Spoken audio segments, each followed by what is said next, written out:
সবাইকে good morning. কেমন আছেন সবাই? আজকের এক সপ্তাহ যা ওয়েদার, যা বৃষ্টি হচ্ছে, সবার গলার অবস্থা খুব খারাপ। যে আদা, গোলমরিচ, তেজপাতা দিয়ে চা বানিয়েছি।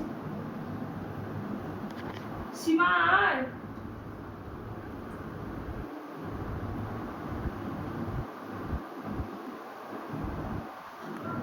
রানীও এসছে চা খেতে। রানী চলে এসেছো? আমি কিনে দেবো? দিদুন কিনে দেবে? তনুকে দিদুন কিনে দেবে? তনুকে দিদুন কিনে দেবে? কে কিনে দেবে? নূপুর? তনুকে নূপুর কে কিনে দেবে? তনুকে নূপুর কে কিনে দেবে? দিদুন কিনে দেবে? দিদুন কিনে দেবে তনুকে?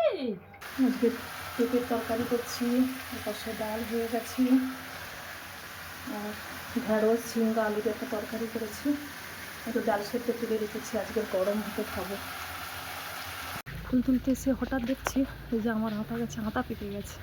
এই গাছে দুটো আতা হয়েছিল, এর আগে একদিন একটা পেড়েছিলাম আর একটা ছিল। এই যে কি সুন্দর পেকে গেছে একদম, এই যে কি সুন্দর একদম গাছ পাকা আতা। এই যে অর্ধেকটা মেয়েকে দিয়েছি আর অর্ধেকটা আমি নিয়েছি। কি রে মিষ্টি?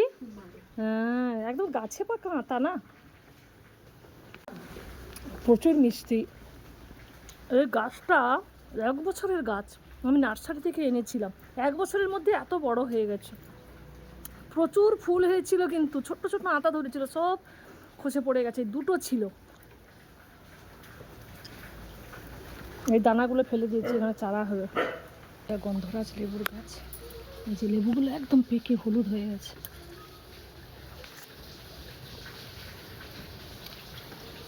এই তো ছাতা মাথায় দিয়ে বেরিয়ে পড়েছি, সকাল থেকে রান্না করে স্নান করে পুজো করে দুটো খেয়ে আমি আর আলপনাদি নেমন্তন্ন করতে যাচ্ছি আমার উপযোজনা কেন্দ্রে গুরু ভাইদের বাড়িতে। আগামী শুক্রবার পরমারাধ্যা জগজ্জননী শ্রী শ্রী বড় মায়ের জন্মদিন। আমাদের কাকদ্বীপ সৎসঙ্গ বিহার মন্দিরে জন্মদিন পালিত হবে, তাই গুরু ভাইদের বাড়িতে নেমন্তন্ন করতে যাচ্ছি। আজ কয়েকদিন ধরে, প্রায় 1 সপ্তাহ ধরে নিম্নচাপে বৃষ্টি হচ্ছে, তার মধ্যে আজকে সকাল থেকে একটু বেশি বৃষ্টি হচ্ছে। প্রথমে চলে এসেছি মিনতি মায়ের বাড়িতে। জিজ্ঞাসা করি, সে নিমন্ত্রণ দিলাম পরমার জন্মদিন, বৃহস্পতিবার কি তুমি সময় পাবে যাইতে?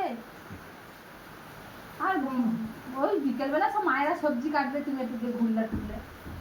আমি তো যাই, আমি কিন্তু কাটিনি, নাই কাটো, বুড়া মানুষ গিয়ে কইবে এই মেরা কাট।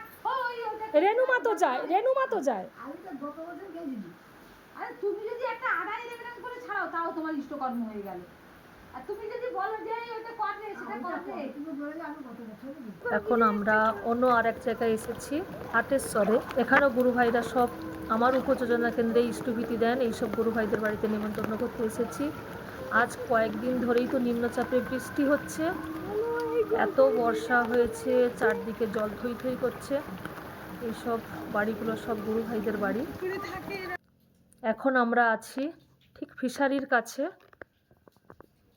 একটু ফাঁক দিয়েছে বৃষ্টি, কিন্তু একদম কালো হয়ে মেঘ। আমরা চলে এসেছি, এই যে আমাদের ফিশারি, আকাশে প্রচুর মেঘ। এই মাত্র বৃষ্টিটা কমেছে। এই রাস্তাগুলো আগে কেটে রাস্তা ছিল, এখন কি সুন্দর ঢালাই হয়ে গেছে। 1:30 বাজে, ওয়েদার খারাপের জন্য রাস্তায় তেমন একজন কেউ নেই।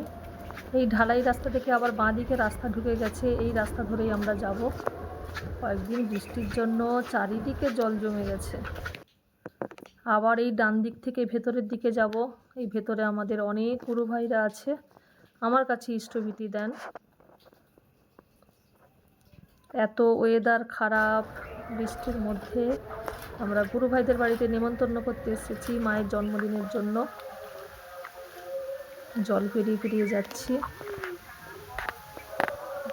জোরে জোরে হাওয়া দিচ্ছে আর প্রচুর কালো হয়ে মেঘ, চারিদিকেই সবুজ। কি সুন্দর প্রাকৃতিক দৃশ্য, এত ভালো লাগছে। একটু বৃষ্টিটা ফাঁক দিয়েছে, নিম্নচাপের বৃষ্টি তো একটু ফাঁক দেয়, আবার বৃষ্টি হয়। প্রায় 2টো বাজতে যায়। রাস্তা দিয়ে আস্তে আস্তে দেখলাম কি সুন্দর কুঁদরিটা পেকে গেছে, আর কালারটা কি সুন্দর না? কি সুন্দর দেখতে গো কুদরিটা, চেরি কালারের। এখন আমরা এসেছি নীলিমাদির বাড়িতে। এটা নীলিমাদির বাড়ি। নীলিমাদির বাড়ি থেকে বলো তো ফোন নাম্বার নেই। আমরা বেরিয়েছি, আবার বৃষ্টি শুরু হয়েছে। এই বাঁ সাইড দিয়ে এক হাঁটু জল কাদা ভেঙে ওই দেখা যাচ্ছে বিমলদার বাড়ি, ওখানে আমরা যাব। বলে যাই, ও বলে দেবে। এত ওয়েদার খারাপ থাকা সত্ত্বেও আমরা নিমন্ত্রণ করতে বেরিয়েছি, কারণ আমরা ঠাকুরকে ভালোবাসি, তাই না? সবাই খুব ভালো থাকবেন, সুস্থ থাকবেন, সাবধানে থাকবেন। সবাইকে আজকের মতো জয়গুরু। আবার পরের ভিডিওতে দেখা হবে।